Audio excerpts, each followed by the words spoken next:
¿En qué creemos los cristianos católicos? El resumen de nuestra fe está en el credo, que más que una oración es una profesión de fe. Bienvenidos a su programa Tesoros Escondidos. En este segmento aprenderemos y meditaremos sobre el credo. El tema de hoy es... Iniciemos con la bendición de Dios en el nombre del Padre, del Hijo y del Espíritu Santo. Amén. Creador del cielo y de la tierra. En el Catecismo de la Iglesia Católica, en su numeral 326, nos dice que la Sagrada Escritura, la expresión cielo y tierra, significa todo lo que existe. A la vez, une y distingue cielo y tierra. La tierra es el mundo de los hombres, mientras que el cielo puede designar el firmamento, pero también el lugar propio de Dios. Como lo indica en la Biblia el libro de San Mateo en el capítulo 5, versículo 16, nuestro Padre que está en los cielos. Finalmente, la palabra cielo indica el lugar de las criaturas espirituales, como son también los ángeles. En el Cuarto Concilio de Letrán afirma que Dios al comienzo del tiempo creó a la vez de la nada una y otra criatura, la espiritual y la corporal. La existencia de los ángeles es, pues, una verdad de fe. La existencia de seres espirituales no corporales, que la Sagrada Escritura llama habitualmente ángeles, es una verdad de fe.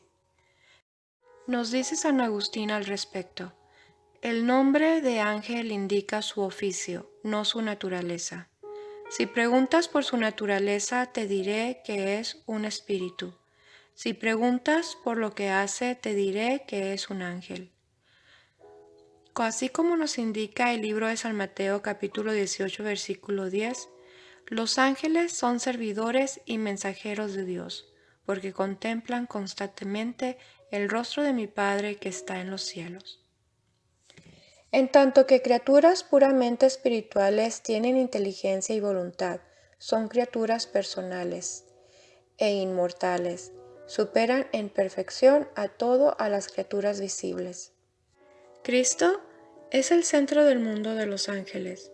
Los ángeles le pertenecen.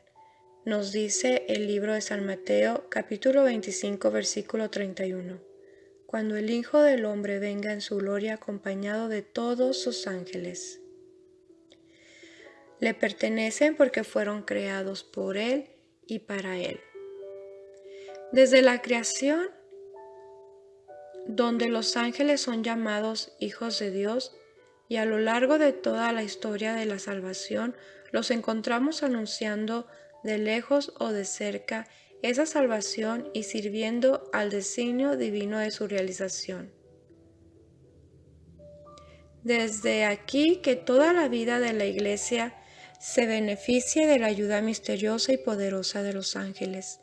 En su liturgia, la Iglesia se une a los ángeles para adorar al Dios tres veces santo.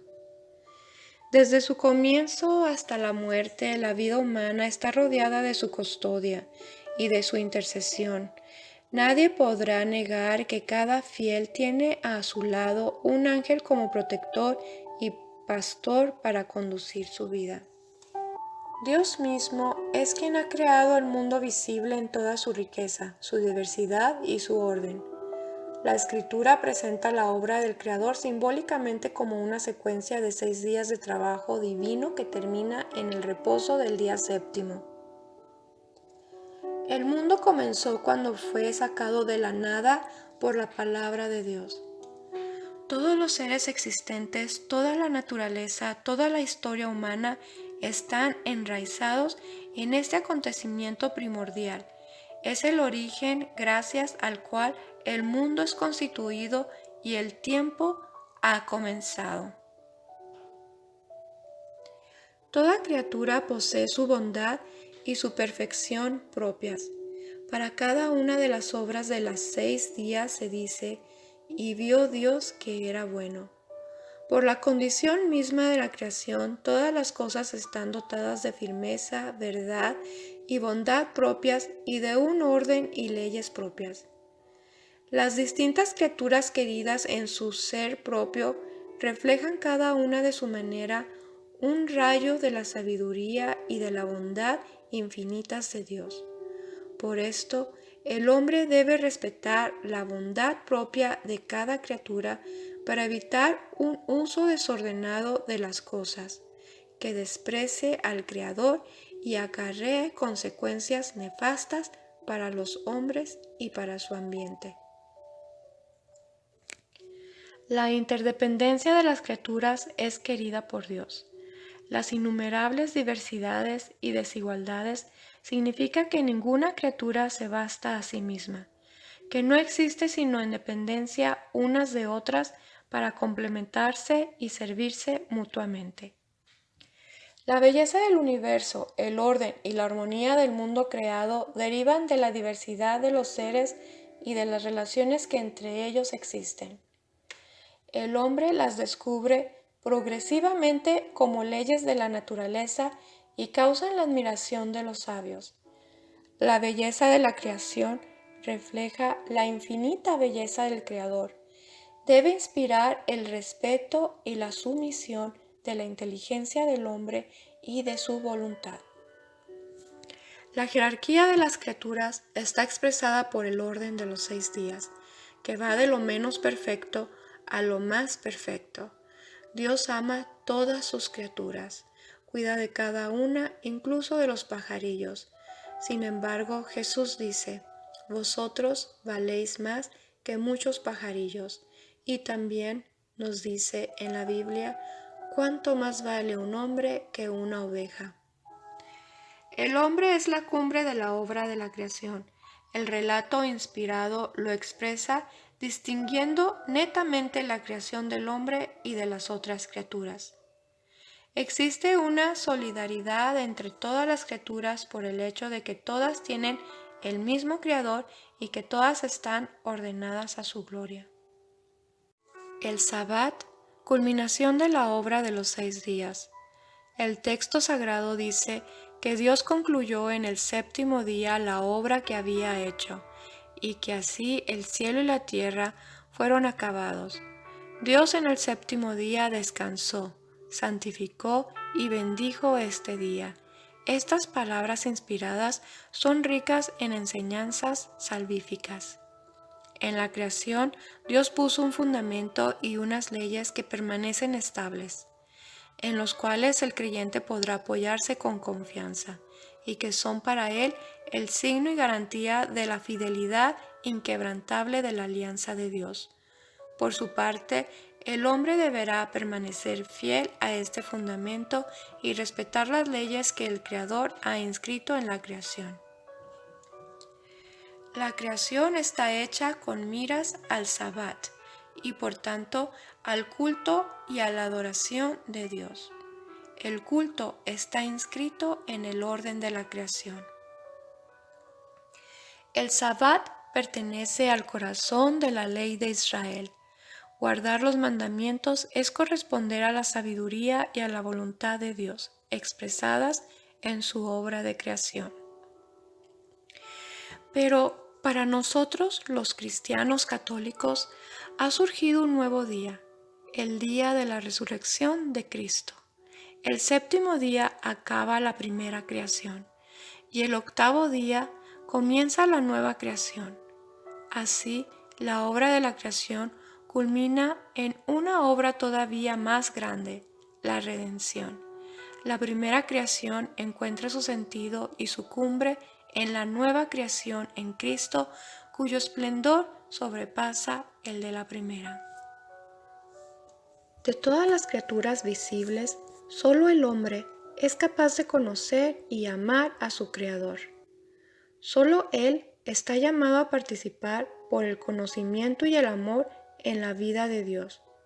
Para este fin ha sido creado y esta es la razón fundamental de su dignidad. Por haber sido hecho a imagen de Dios, el ser humano tiene la dignidad de persona. No es solamente algo, sino alguien. Es capaz de conocerse, de poseerse y de darse libremente y entrar en comunión con otras personas, y es llamado por la gracia a una alianza con su Creador, a ofrecerle una respuesta de fe y de amor que ningún otro ser puede dar en su lugar. A menudo el término alma designa en la Sagrada Escritura la vida humana, pero designa también lo que hay de más íntimo en el hombre y de más valor en él, aquello por lo que es particularmente imagen de Dios. Alma significa el principio espiritual en el hombre. La unidad del alma y del cuerpo es tan profunda que se debe considerar al alma como la forma del cuerpo. Es decir, gracias al alma espiritual, la materia que integra el cuerpo es un cuerpo humano y viviente. En el hombre, el espíritu y la materia no son dos naturalezas unidas, sino que su unión constituye una única naturaleza.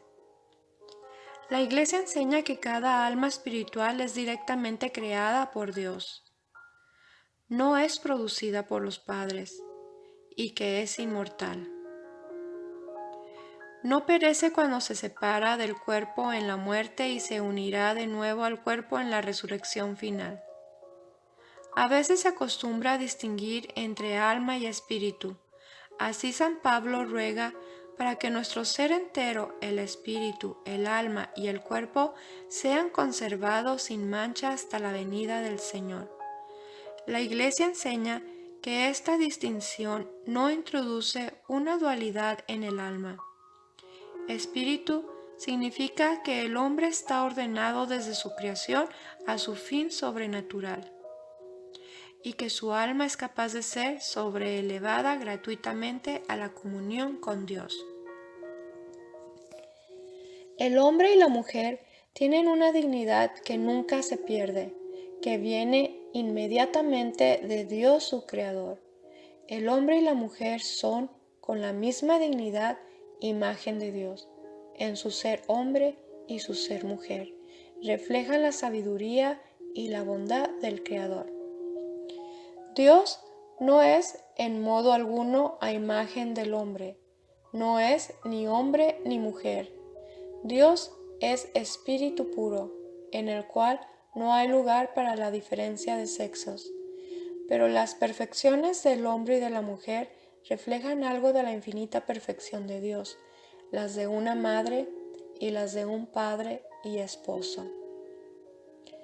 Creados a la vez, el hombre y la mujer son queridos por Dios el uno para el otro.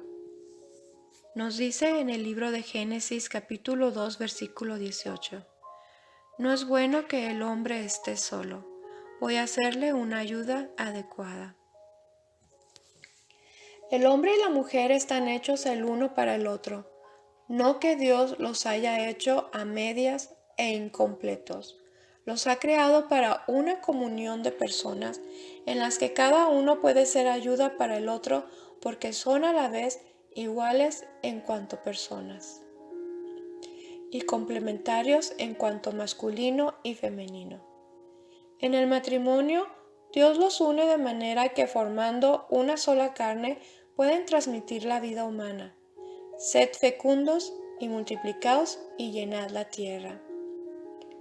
Al transmitir a sus descendientes la vida humana, el hombre y la mujer, como esposos y padres, cooperan de una manera única en la obra del Creador. La Iglesia, interpretando de manera auténtica el simbolismo del lenguaje bíblico a la luz del Nuevo Testamento y de la tradición, enseña que nuestros primeros padres, Adán y Eva, fueron constituidos en un estado de santidad y de justicia original. Esta gracia de la santidad original era una participación de la vida divina. Toda esta armonía de la justicia original, prevista para el hombre por designio de Dios, se perderá por el pecado de nuestros primeros padres. Así pues, el Catecismo de la Iglesia Católica, en el numeral 385, nos relata acerca de la caída. Dios es infinitamente bueno y todas sus obras son buenas. Sin embargo, Nadie escape a la experiencia del sufrimiento de los males en la naturaleza, que aparecen como ligados a los límites propios de las criaturas y sobre todo a la cuestión del mal moral. ¿De dónde viene el mal? Dice San Agustín, el misterio de la iniquidad solo se esclarece a la luz del misterio de la piedad. Debemos por tanto examinar la cuestión del origen del mal, fijando la mirada de nuestra fe en el que es su único vencedor. El pecado está presente en la historia del hombre. Sería vano intentar ignorarlo a dar esta oscura realidad otros nombres. Para intentar comprender lo que es el pecado, es preciso en primer lugar reconocer el vínculo profundo del hombre con Dios, porque fuera de esta relación, el mal del pecado no es desenmascarado en su verdadera identidad de rechazo y oposición a Dios, a que continúe pesando sobre la vida del hombre y sobre la historia.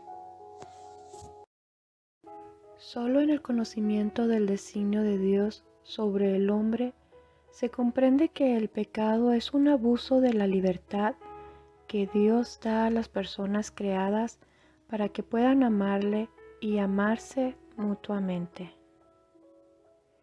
El relato de la caída en el Génesis capítulo 3 utiliza un lenguaje hecho de imágenes, pero afirma un acontecimiento primordial, un hecho que tuvo lugar al comienzo de la historia del hombre. La revelación nos da la certeza de fe de que toda la historia humana está marcada por el pecado original libremente cometido por nuestros primeros padres. La segunda parte nos habla de la caída de los ángeles, comenzando a partir del numeral 391. Detrás de la elección desobediente de nuestros primeros padres se halla una voz seductora opuesta a Dios, que por envidia los hace caer en la muerte. La Escritura y la tradición de la Iglesia ven en este ser un ángel caído, llamado Satán o Diablo. La Iglesia enseña que primero fue un ángel bueno creado por Dios. La Escritura habla de un pecado de estos ángeles. Esta caída consiste en la elección libre de estos espíritus creados que rechazaron radical e irrevocablemente a Dios y su reino. Encontramos un reflejo de esta rebelión en las palabras del tentador a nuestros primeros padres. Seréis como dioses. El diablo es pecador desde el principio, padre de la mentira. Es el carácter irrevocable de su elección y no un defecto de la infinita misericordia divina lo que hace que el pecado de los ángeles no pueda ser perdonado. No hay arrepentimiento para ellos después de la caída, como no hay arrepentimiento para los hombres después de la muerte. Sin embargo, el poder de Satán no es infinito. No es más que una criatura poderosa por el hecho de ser espíritu puro, pero siempre criatura. No puede impedir la edificación del reino de Dios, aunque Satán actúe en el mundo por odio contra Dios y su reino en Jesucristo. Y aunque su acción cause graves daños de naturaleza espiritual e indirectamente incluso de naturaleza física, en cada hombre y en la sociedad, esta acción es permitida por la divina providencia, que con fuerza y dulzura dirige la historia del hombre y del mundo. El que Dios permita la actividad diabólica es un gran misterio, pero nosotros sabemos que en todas las cosas interviene Dios para bien de los que le aman. El hombre tentado por el diablo dejó morir en su corazón la confianza hacia su Creador, y abusando de su libertad, desobedeció al mandamiento de Dios. En esto consistió el primer pecado del hombre. En adelante, todo pecado será una desobediencia a Dios y una falta de confianza en su bondad. La Escritura muestra las consecuencias dramáticas de esta primera desobediencia. Adán y Eva pierden inmediatamente la gracia de la santidad original. Tienen miedo del Dios, de quien han concebido una falsa imagen, la de un Dios celoso de sus prerrogativas. La armonía en la que se encontraban establecida gracias a la justicia original queda destruida. El dominio de las facultades espirituales del alma sobre el cuerpo se quiebra. La unión entre el hombre y la mujer es sometida a tensiones. Sus relaciones estarán marcadas por el deseo y el dominio. La armonía con la creación se rompe. La creación visible se hace para el hombre extraña y hostil. A causa del hombre, la creación es sometida a la servidumbre de la corrupción. Por fin, la consecuencia explícitamente anunciada para el caso de desobediencia se realizará. El hombre volverá al polvo del que fue formado. La muerte hace su entrada en la historia de la humanidad. Desde este primer pecado, una verdadera invasión de pecado inunda el mundo. El fratricidio cometido por Caín en Abel, la corrupción universal a raíz del pecado. En la historia de Israel, el pecado se manifiesta frecuentemente, sobre todo como una infidelidad al Dios de la alianza y como transgresión de la ley de Moisés, e incluso tras la redención de Cristo. Entre los cristianos, el pecado se manifiesta de múltiples maneras. La Escritura y la tradición de la Iglesia no cesan de recordar la presencia y la universalidad del pecado en la historia del hombre. Pero eso no termina ahí. Más adelante, en el Catecismo de la Iglesia Católica, se nos narra un duro combate. A partir del numeral 407 nos dice que la doctrina sobre el pecado original, vinculada a la redención de Cristo, proporciona una mirada de discernimiento lúcido sobre la situación del hombre y de su obrar en el mundo. Por el pecado de los primeros padres, el diablo adquirió un cierto dominio sobre el hombre, aunque éste permanezca libre.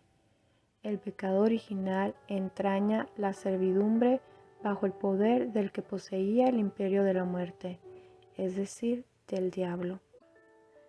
Ignorar que el hombre posee una naturaleza herida, inclinada al mal, da lugar a graves errores en el dominio de la educación, de la política, de la acción social y de las costumbres. Tras la caída, el hombre no fue abandonado por Dios, al contrario, Dios lo llama y le anuncia de modo misterioso la victoria sobre el mal y el levantamiento de su caída.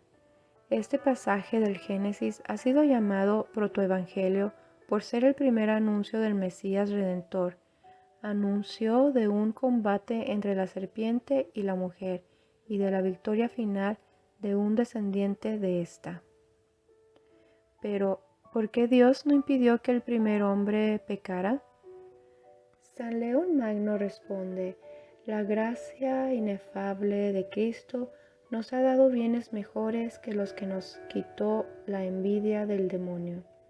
Y Santo Tomás de Aquino nos dice: nada se opone a que la naturaleza humana haya sido destinada a un fin más alto después del pecado. Dios, en efecto, permite que los males se hagan para sacar de ellos un mayor bien. De ahí las palabras de San Pablo: donde abundó el pecado, sobreabundó la gracia. Y en la bendición del cirio pascual se dice: oh feliz culpa que mereció tal y tan grande Redentor. Nuestro tesoro escondido del tema de hoy se titula Los ángeles y el ángel de la guarda, por el profesor de Sagrada Escritura, Dr. B. Martín Sánchez. ¿Qué sabemos de los ángeles? ¿Qué son? Por la revelación divina sabemos que existen y tanto en el Antiguo como en el Nuevo Testamento se nos habla de sus muchas apariciones y acciones.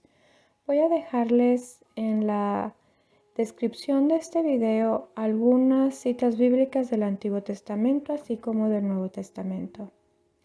Pero a todo esto, ¿qué son los ángeles? Los ángeles son mensajeros de Dios, seres llenos de poder que tienen inteligencia y libre voluntad, y son sustancias espirituales, o sea que carecen de cuerpo y son bienaventurados por estar gozando de Dios en el cielo. ¿Qué podemos decir de los ángeles? De los ángeles podemos decir muchas cosas. En primer lugar, que la palabra ángel es lo mismo que mensajero o enviado, y por tanto no significa la naturaleza del ángel, sino su oficio. Los santos padres de la Iglesia lo dicen así: ángel es el nombre de su oficio y no de su naturaleza, porque siempre son espíritus, mas al ser enviados se llaman ángeles. Los ángeles son espíritus, aunque a veces tomen figura visible o aparente como el ángel Rafael cuando acompañó a Tobías. También se nos presenta en el sepulcro de Cristo en figura de jóvenes y en la ascensión en forma de 2 varones. San Gregorio Nacianceno dice que todos los ángeles son espíritus o seres incorpóreos, y San Gregorio Magno nos dice que ellos tienen solo espíritu y los hombres espíritu y cuerpo juntamente. También nos dice que el cuerpo de los ángeles es solo aparente. La creación de los ángeles es doctrina de fe que Dios al principio del tiempo creó de la nada unas sustancias espirituales que son llamados ángeles. En primer lugar, tenemos el testimonio de la Sagrada Escritura que nos habla claramente de su creación por la palabra del Padre, o sea, por Jesucristo.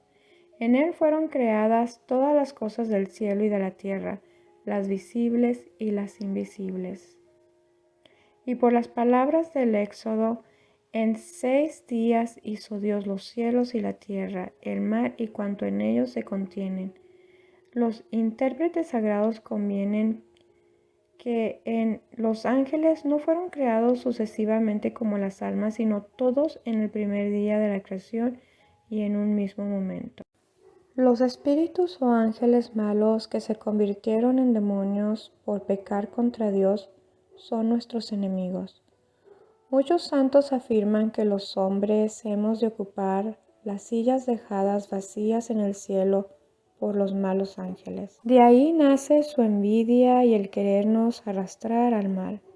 Santo Tomás dice que la envidia de que una criatura formada de la tierra haya de ocupar su puesto en el cielo atormenta al demonio más que el fuego del infierno. Y San Basilio dijo que como el demonio nada puede contra Dios, por eso dirige su rabia contra el hombre, imagen de Dios. Una mirada que echemos sobre la historia de los pueblos nos muestra que Satanás pretende quitarnos todos los bienes: la religión, la libertad, la instrucción, el bienestar, la paz y todo el bien. El demonio puede, con permiso de Dios, dañarnos también en los bienes temporales, como dañó a Job. También se esfuerza sobre todo en destruir la iglesia. Ya dijo Jesucristo a sus apóstoles: Satanás ha pedido licencia para cribarnos como el trigo. El demonio es como un león rugiente que anda dando vueltas buscando a quien devorar. Mas no podrá dañar realmente al que guarda los mandamientos de Dios y no quiere pecar. Como dice San Agustín, el perro atado a una cadena no puede morder al que no se le acerca por más que ladre. Los malos pensamientos que nos sugiere el demonio se han de rechazar con energía, Por eso dice el apóstol Santiago: resistid al demonio y huirá de vosotros. Cristo lo despidió con pocas palabras, diciéndole: retírate de mí, Satanás. Hay que despreciar, dice San Juan Crisóstomo, la tentación y al tentador, aplicando enseguida el ánimo a otras cosas, sin dejarse estorbar ni turbar. La misión primaria de los ángeles buenos es la glorificación y servicio de Dios. La Sagrada Escritura invita a los ángeles a que alaben a Dios y testifica que, por medio de la alabanza de estos espíritus, Dios es glorificado. Como mensajero de Dios, los ángeles son los encargados de transmitir a los hombres revelaciones y encargos de la divinidad. La misión secundaria de los ángeles buenos es proteger a los hombres y velar por su salvación. Los santos ángeles son de una hermosura extraordinaria que si un ángel, dice San Anselmo, se hiciera visible en el firmamento entre tantos soles cuantas son las estrellas, los oscurecería a todos a la manera que oscurece a las estrellas el sol. El ángel de la guarda es doctrina católica sostenida por los teólogos en general, que no solo cada creyente, sino cada hombre, también los infieles, tienen desde el día de su nacimiento un ángel de la guarda particular. También es creencia de los santos padres que no solo los individuos en particular tienen su ángel de guarda, sino también cada nación, cada ciudad e iglesia tiene el suyo.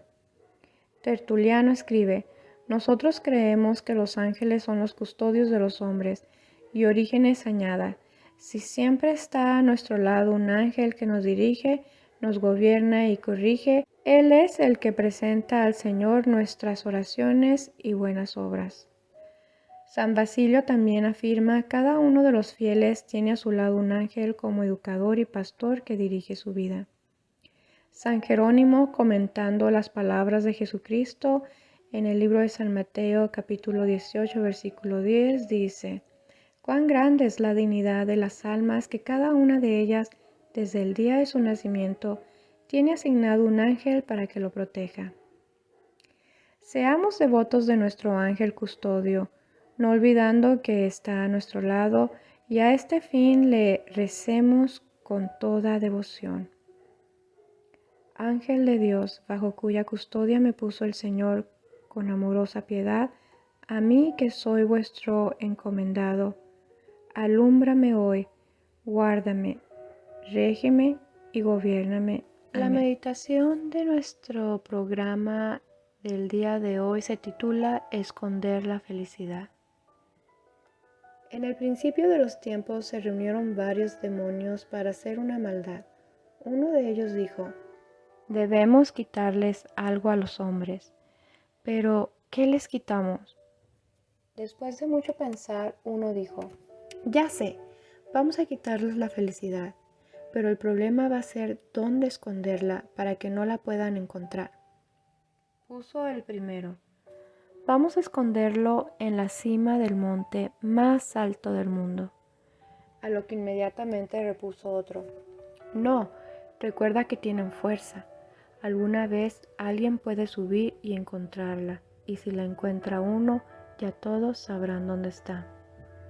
Luego propuso otro: entonces vamos a esconderla en el fondo del mar. Y otro contestó: no, recuerda que tienen curiosidad. Alguna vez alguien construirá algún aparato para poder bajar y entonces la encontrará. Uno más dijo: escondámosla en un planeta lejano de la Tierra. Y le dijeron: no, recuerda que tienen inteligencia y un día alguien construirá una nave en la que pueda viajar a otros planetas y la descubrirá, y entonces todos tendrían felicidad. El último de ellos era un demonio que había permanecido en silencio, escuchando atentamente cada una de las propuestas de los demás. Analizó cada una de ellas y entonces dijo: creo saber dónde ponerla para que realmente nunca la encuentren. Todos se giraron asombrados y preguntaron al mismo tiempo: ¿dónde? El demonio respondió: la esconderemos dentro de ellos mismos. Estarán tan ocupados buscándola fuera que nunca la encontrarán. Todos estuvieron de acuerdo y desde entonces ha sido así. El hombre se pasa la vida buscando la felicidad sin saber que la lleva consigo.